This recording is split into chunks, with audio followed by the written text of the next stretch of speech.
Good afternoon, everyone. My name is Joe Brady. I'm the Color Systems Manager for Mac Group, and hopefully you're here to learn something about color. You're dealing with two different ways of describing color. You've got your monitors and projectors, which are RGB, and you've got a print, which is, if it's an inkjet, it's a CMYK ink on paper, which is also going to be affected by what lights you're looking at it. Calibration is setting your monitor to a known set of standards. If your monitor's set too bright, what's going to happen to the shadows and the shadow areas of your image? You're going to have all this great detail and definition in your shadow areas because your monitor's turned way up.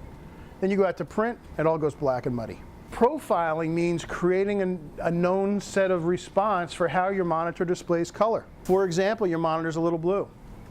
Well, when you go do a profile, the device will pick that up, and it will correct for that before you go out to print. I'm going to bring up the Color Monkey. This thing will do everything you could ask for. It will profile and calibrate the monitor. It will create custom printer profiles for your printer and paper. It will even calibrate and profile LCD projectors. Laptops only have a percentage of the color space. Here is Adobe RGB. I'm going to hold this and bring up sRGB. There's sRGB, and we can see the pieces that are missing in sRGB compared to Adobe RGB. The most generic CMYK printer can print colors outside of sRGB. If I bring up my laptop, ooh, see what just happened? See how much smaller my laptop got compared to Adobe RGB? Color Monkey's calibrated but not ready to measure. So I have to spin the middle around so that it matches on the screen. It's ready to go. I click on next. It says hang it on the screen. That's where the little pouch comes in. So this thing is a neoprene pouch. It covers the Color Monkey and it also protects it. And it also is, this is a spectrophotometer. This strap is weighted. It's the counterweight for the screen. I just hang it on the screen, click next, and off it goes. So what's going on here is the software is telling the screen, give me whatever color. It's going to go through red, green, blue, and shades of gray. So for example, after it's done doing the red ones, it's going to show 100% green.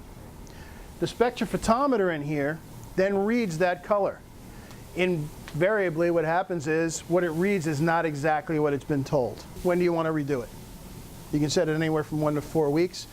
I do mine at least once a week. Monitors drift a lot. Also, when you're doing this, make sure your monitor's been on at least an hour. It takes an hour for them to warm up and kind of stabilize. So after I got my profile, next time I'm in Photoshop and Photoshop says, give me 100% green on the screen, that command goes through the profile, which is like a filter. And the profile says, remember, if you really want 100% green on the screen, you got to take out 10% blue. So now let's get a profile for our printer. So I choose a printer. Any printer that you have installed in your system will show up. Typically, you'll name it for the paper. You need a profile for each paper you use. So it tells me, print out this chart. So I go to my print settings. Here's the most important one, this color controls thing. You've got to make sure color management in the printer driver is turned off, and it should always be turned off. Because as soon as your printer starts playing with the color, then everything we've done was just a waste of time. So this is printed out on Somerset Velvet Fine Art paper. So now I have to scan this print in. You click, drag across, let go. You got to start on white and end on white. I just scanned in the first 50 patches. It's trying to see, okay, what state is my printer in? Is my printer a little off? Or maybe one of my nozzles slightly clogged? Not enough to cause a blockage, but just to cut down an ink flow a little bit. Maybe it's making my printer print a little magenta. This 5 to 10 minute part, papers take a lot longer than that to dry. 24 hours. Now, the print will be dry to the touch much sooner than that. It'll probably be dry in 15 or 20 minutes. Problem is the colors darken until they really set. What I typically do is that first page, I'll print them out for all my papers. I let them sit, I'll scan them in tomorrow. Now, some of you may ask, well, why can't I just use the profile that came with the paper or came with the printer driver I downloaded from Epson or Canon or HP? Problem with those is they're generic. They're for that model of printer. But your room might be warmer, or it might be more humid, or it might be colder. Those all affect the print. If you're not doing your own printing, then you just need one of these. This is a colorimeter. This does just monitors. There's two flavors of these things.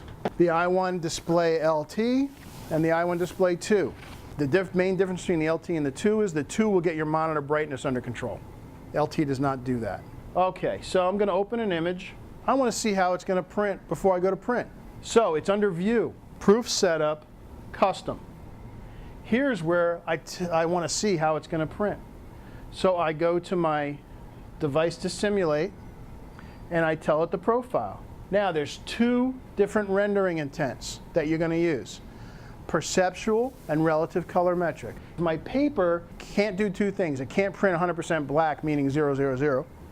And it's not going to be 100% white because the paper has a little color in it of itself. So clicking on Simulate Paper Color will give you a better indication how it's going to print. There's also something else that goes on here, and that's the gamut warning. See the gray that just appeared here? Those are colors that printer paper combination cannot print. It's going to print a red, it just cannot print that red. It's beyond the printer's ability. Perceptual. Let's imagine this is our color gamut. This is the ability of our printer to print. That red on the prow of that boat is out here.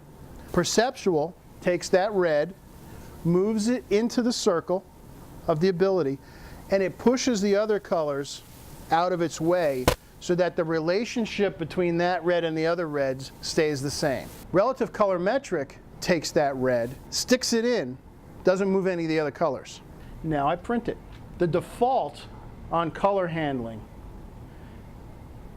is Printer Manages Colors if you've never done it before. If you do that, then everything we've just done was a waste of time. So I tell it Photoshop Manages Colors. Then I tell it my printer profile. Here's the one we just created, JR. And was it relative colorimetric or perceptual I chose? Then I click on Print, and guess what happens? The print comes out like it looked on the monitor. Thanks for coming.